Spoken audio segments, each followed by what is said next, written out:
Hello WhatsApp guys, সবাই কেমন আছেন? আশা করি ভালো আছেন।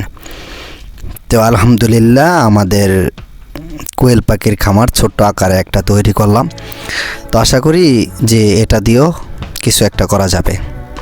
তো আমরা ব্রয়লার পালন করি, ইতিমধ্যে আপনারা জানেন যে আমার একটা ব্রয়লারের খামার আছে। তো এর পাশাপাশি ছোট্ট আকারে একটা কোয়েল পাখির খামার করেছি। আমার বাড়িতে একটা রুম ছিল, সেটাতে আমি দেশি মুরগি পালন করতাম। তো দেশি মুরগিটা আমার বেশি একটা ভালো প্রফিট আসতেছে না, তো সেই জন্য আমি ব্রয়লার সেক্টর করছি। তো ব্রয়লার সেক্টরে ভালো একটা পয়েন্টে আসি। তো আলহামদুলিল্লাহ চিন্তা করলাম যে একটু কষ্ট করি, একটা কোয়েল পাখির খামার করি। তো যেই ভাবনা সেই চিন্তা থেকে ধারণা থেকে আমি চেষ্টা করছি। তো আমার যেতটুকু মেধা এবং যেতটুকু আছে, তো আসলে রাতের খাবার দিলাম। তো আমরা কোয়েল পাখি ফ্লোরে পালন করতেছি, আমরা খাঁচায় তুলে ফেলবো।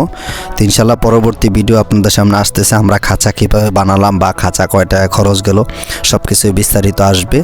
তো সবাই আমাদের তাতে সংযোগ থাকেন, কোনো পরামর্শ থাকলে আমাদেরকে নতুনভাবে কোনো পরামর্শ দিবেন আশা করি।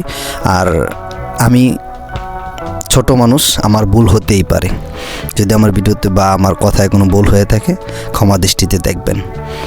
তো আমি কোয়েল পাখি তেমন বুঝি না, বা পুরুষ আর মেল ফিমেল আমি চিনতাম না আগে, এখন আমি চিনি। যেটার বুকে আপনার একটু লালচা কালার থাকবে, গোল্ডেন কালার, তো সেটা হলো পুরুষ। আর যেটা আমার দুইটা পাখি আছে, একটা পুরুষ একটা মহিলা, এটাও চেনার উপায়। তবে 30 দিনের উপরে গেলে পাখিটা পরিপূর্ণভাবে চেনা যায়। তো অনেকে অনেকভাবেই বলে, তো সবার কথা তো আর বিশ্বাস করা যায় না। তো আমি আমারভাবে চিনে ফেলেছি আলহামদুলিল্লাহ। তো আলহামদুলিল্লাহ এই খামারটা দিয়ে আমি এখন বর্তমানে ডিম বিক্রি করতেছি।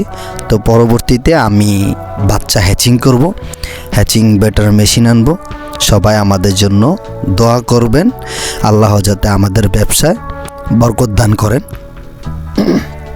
তো আসলে একটা মানুষ ইচ্ছা করলে উপায় হয়।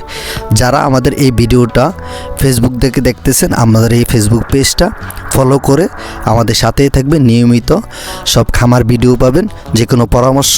আর যারা ইউটিউবে দেখতেছেন, আমাদের ইউটিউব চ্যানেলটা সাবস্ক্রাইব করে দিবেন। আসসালামু আলাইকুম।